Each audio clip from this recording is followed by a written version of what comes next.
Madam Speaker, they cannot be trusted, Madam Speaker. Red card. Red card. In the opposition, run by the opposition leader, issues a statement that completely contradicted the support offered by the opposition finance spokesman, undermined him, emasculated him, Madam Speaker, and meant we cannot trust what he says unless Mark is present. The leader of the government opposition business, his full-throttled endorsement of the Deputy Speaker's elevation, the opposition's leader's statement last week, Madam Speaker, publicly undermines and emasculates the member and sends an unmistakable message that we cannot trust what any of them over there says. Because at any time, the opposition leader is likely at any day, any time, any place to just flip-flop, to contradict and to undermine. Can we rely on his word when he's publicly ridiculed, emasculated and undermined in that way? That is not leadership, Madam Speaker, that anyone can trust. Madam Speaker, the opposition leader can publicly emasculate Philip and Julian. They may not have people to speak up for them, but let me tell you this: don't touch Juliet.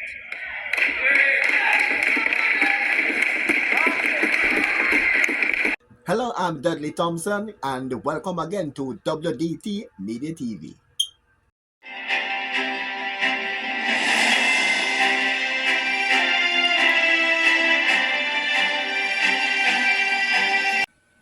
Welcome back to WDT Media TV. I'm Dudley Thompson. Minister of Finance Dr. Nigel Clark chastised the PNP leader Mark Golding when he opposed the appointment of Mrs. Holness to House Speaker.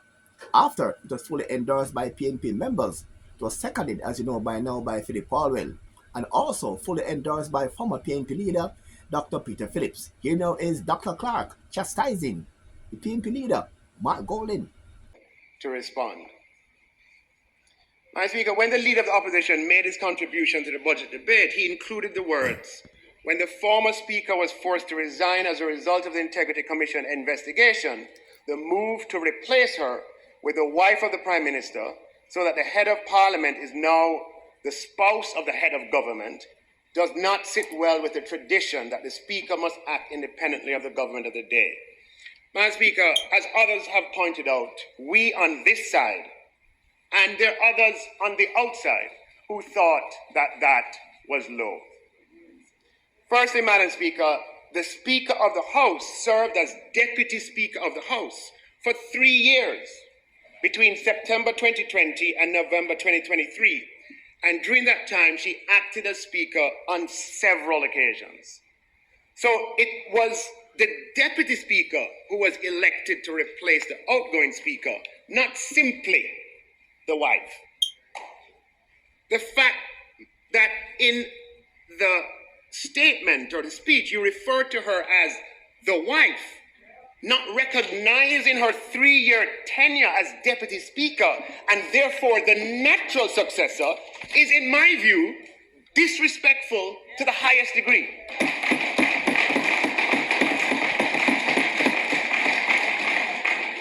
Madam Speaker, women, like men, are individuals in their own right who ought not to be defined by their relationship with either men or, in the case of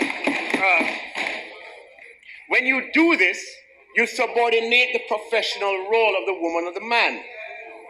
Wife, mother, sister are roles that women sometimes play, much like men are sometimes husbands, brothers, and fathers.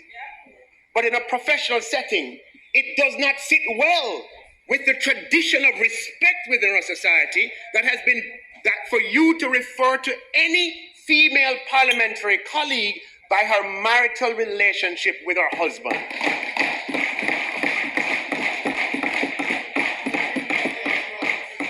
By all means, talk about the Speaker's decisions, criticize them if you must, but leave the wife alone.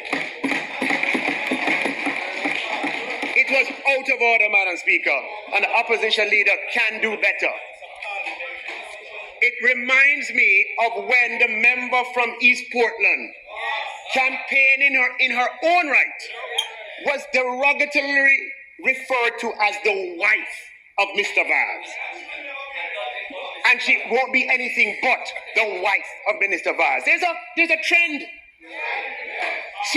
Of course she's the wife of Minister Vaz. But in the context of the campaign, she was the Jamaica Labour Party candidate for the seat.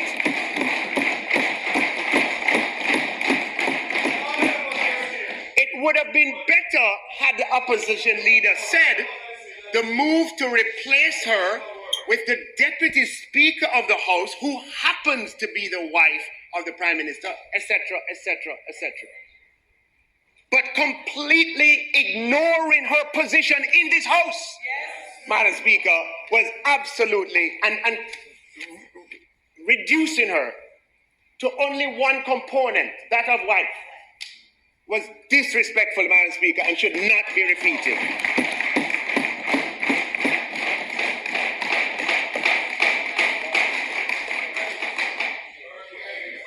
Madam Speaker, the Deputy Speaker acted, as I said, many times as Speaker for 3 years. And never once, to the best of my knowledge, did any member rise to his or her feet to provide any objection on the account of a marital relationship with the Prime Minister. When the Deputy Speaker was nominated to fill the role of Speaker, her nomination was seconded by none other than the leader of opposition business, the member from East Kingston and Port Royal, Mr. Philip Palwell, who rose to his feet and said, "Madam Speaker, I beg to second the motion." The Speaker was then unanimously elected by both sides of the House with cheers and applause.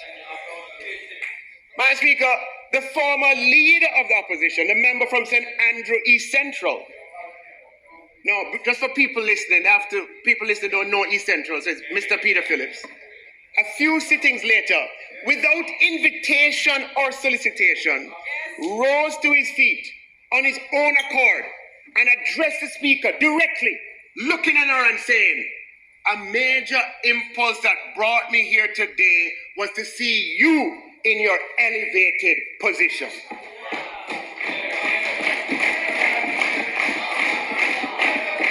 Madam Speaker, this was greeted with spontaneous and rapturous applause by both sides of the aisle, including many on that side who applauded that remark. Madam Speaker, the opposition welcomed the promotion of the Deputy Speaker to Speaker and expressed no issues of principle.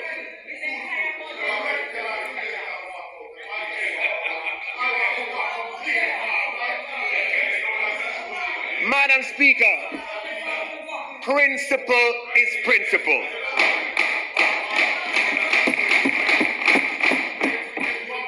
Principle is not something that changes with the wind. Principle is not something that changes when circumstances get tough. Principles are principles, Madam Speaker. Principle is not something that changes because you disagree. Principle is not something that changes because of political opportunity. Principle is principle.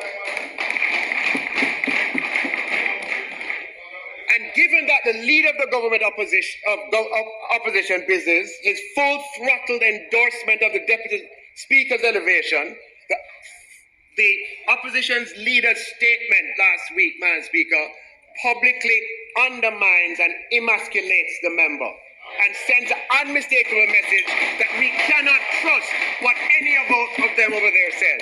Because at any time, the opposition leader is likely at any day, any time, any place to just flip-flop, to contradict, and to undermine.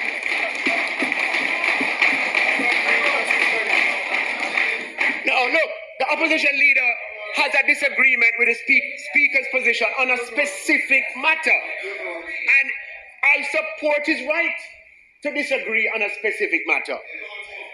But rather than address that matter specifically, he raises an objection in principle to her appointment, despite the opposition having supported that principle in the past. That, Madam Speaker, is what you call unprincipled. It is flip-flop, and it is not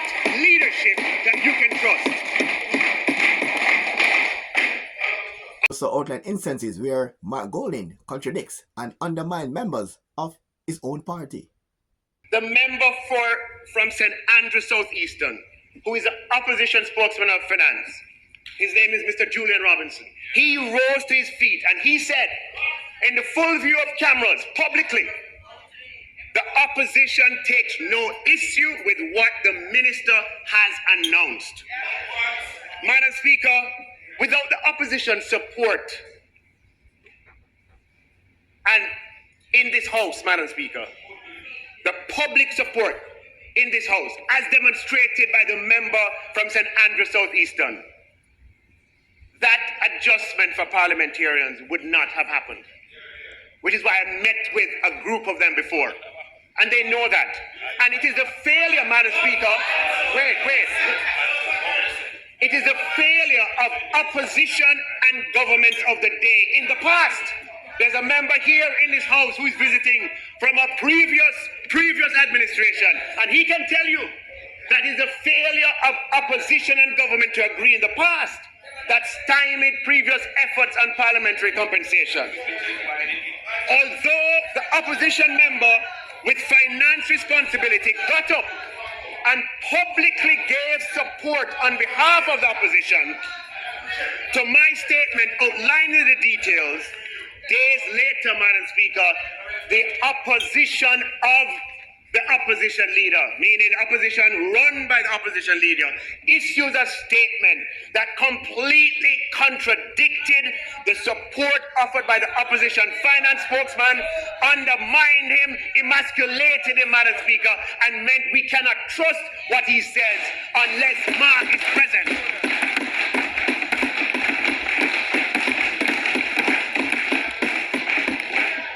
Seemingly for political gain, he emasculates his own colleague who he appointed.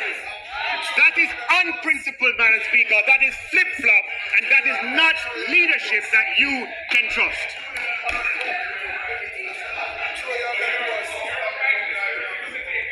He also criticized Mark Golding for suggesting that his income tax credit should not be given to persons who are earning just above minimum wage, but should be given to persons who are earning much more. Now, Madam Speaker, I heard the opposition leader cynically suggest that the $11.4 billion that is being used to finance the one-off reverse income tax credit ought to be diverted towards those earning above the income tax threshold, and by so doing, increase the income tax threshold further. Madam Speaker, I was shocked to hear that. I was absolutely shocked to hear that. Madam Speaker, we are directing a benefit of $11.4 billion to persons who earn at the lower end of the income spectrum, including hundreds of thousands of hardworking Jamaicans who earn at minimum wage or just above minimum wage and who contribute to EdTax, NIS, and NHT. Are you suggesting taking away from them and giving to higher income earners?